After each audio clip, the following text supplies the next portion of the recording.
ರಾಘವೇಶ್ವರ ಭಾರತಿ ಶ್ರೀಗಳ ಅಶ್ಲೀಲ ಸಿಡಿ ಪ್ರಕರಣದ ಆರೋಪಿಗಳ ವಿರುದ್ಧದ ಪ್ರಕರಣವನ್ನ ಹಿಂದಕ್ಕೆ ಪಡೆದಂತಹ ವಿಚಾರ ನನಗೆ ಗೊತ್ತಿಲ್ಲ ಅಂತ ಮುಖ್ಯಮಂತ್ರಿ ಸಿದ್ದರಾಮಯ್ಯ ಹೇಳಿದ್ದಾರೆ. ಕೊಪ್ಪಳದ ಬಸಾಪುರದ ಖಾಸಗಿ ವಿಮಾನ ನಿಲ್ದಾಣದಲ್ಲಿ ಈ ಹೇಳಿಕೆ ಕೊಟ್ಟಿರುವ ಸಿಎಂ ಸಿದ್ದರಾಮಯ್ಯ ಹಾಗೊಂದು ವೇಳೆ ಪ್ರಕರಣ ಹಿಂದಕ್ಕೆ ಪಡೆದಿದ್ರೆ ಕಾನೂನು ರೀತಿ ಕ್ರಮ ಕೈಗೊಂಡಿರುತ್ತಾರೆ ಎಂದರು. ಇನ್ನು ಸರ್ಕಾರ ಯಾರನ್ನೂ ರಕ್ಷಣೆ ಮಾಡುವ ಹಾಗೂ ಯಾರಿಗೂ ಸಹಾಯ ಮಾಡುವ ಮಾತೇ ಇಲ್ಲ ಅಂತ ಸಿಎಂ ಸಿದ್ದರಾಮಯ್ಯ ಹೇಳಿದ್ದಾರೆ. ಕಾನೂನು ರೀತಿಯ ಕ್ರಮ ತಗೊಳ್ತೀವಿ ಹೊರತು ಯಾರ ಆರೋಪಿಗಳನ್ನ ಕ್ರಿಮಿನಲ್ ಮೊಕದ್ದಮೆಗಳಲ್ಲಿ ಆರೋಪಿಗಳನ್ನ ರಕ್ಷಣೆ ಮಾಡೋದಾಗಲಿ ಅವರು ಸಹಾಯ ಮಾಡೋದಾಗಲಿ ನಮ್ಮ ಸರ್ಕಾರ ಯಾರಿಗೂ ಮಾಡಲ್ಲ. ನಾವು ಯಾವ ಆರೋಪಿಗಳನ್ನೂ ರಕ್ಷಣೆ ಮಾಡಲ್ಲ.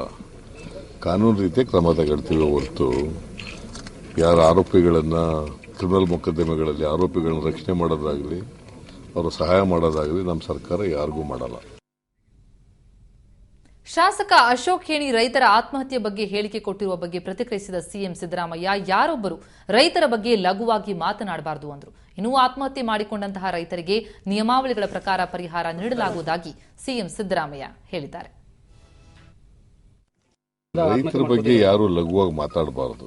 ಖೇಣಿಯವರಾಗಲಿ ಇನ್ಯಾರಾಗಲಿ ಲಘುವಾಗಿ ಮಾತಾಡೋದನ್ನ ನಿಲ್ಲಿಸಬೇಕು. ರೈತರ ಬಗ್ಗೆ ಕೆಲವು ನಾರಮ್ಸ್ಗಳಿದಾವೆ. ಆ ನಾರಮ್ಸ್ ಒಳಗಡೆ ಬಂದ್ರೆ ಪರಿಹಾರ ಕೊಟ್ಟೇ ಕೊಡ್ತೀವಿ. ಈಗ 2 ಲಕ್ಷ ಇತ್ತು, ಈಗ ಅದನ್ನ 5 ಲಕ್ಷ ಮಾಡಿದೀವಿ. ಅದರಿಂದ ನಾರಮ್ಸ್ ಒಳಗಡೆ ಬರ್ತಕ್ಕಂಥ ಎಲ್ಲಾ ರೈತರಿಗೂ ಕೂಡ ಪರಿಹಾರ ಕೊಡ್ತೀವಿ. ಏನಾದ್ರು ಸ್ವಲ್ಪ ತೊಡಕುಗಳಿದ್ರೆ ಬದಲಾವಣೆ ಮಾಡ್ತಕ್ಕಂಥದ್ದು. ಯಾರೇ ಯಾವುದೇ ಕ್ರಿಮಿನಲ್ ಆಕ್ಟಿವಿಟೀಸ್ ನಲ್ಲಿ ಭಾಗಿಯಾಗಿರಲಿ, ಕಾಂಗ್ರೆಸ್ನವರಾಗಿರಲಿ, ಬಿಜೆಪಿಯವರಾಗಿರಲಿ ಅಥವಾ ಇನ್ಯಾವ ಪಕ್ಷದವರಾಗಿರಲಿ, ಯಾರಿಗೂ ನಮ್ಮ ಸರ್ಕಾರ ಅವರಿಗೆ ರಕ್ಷಣೆ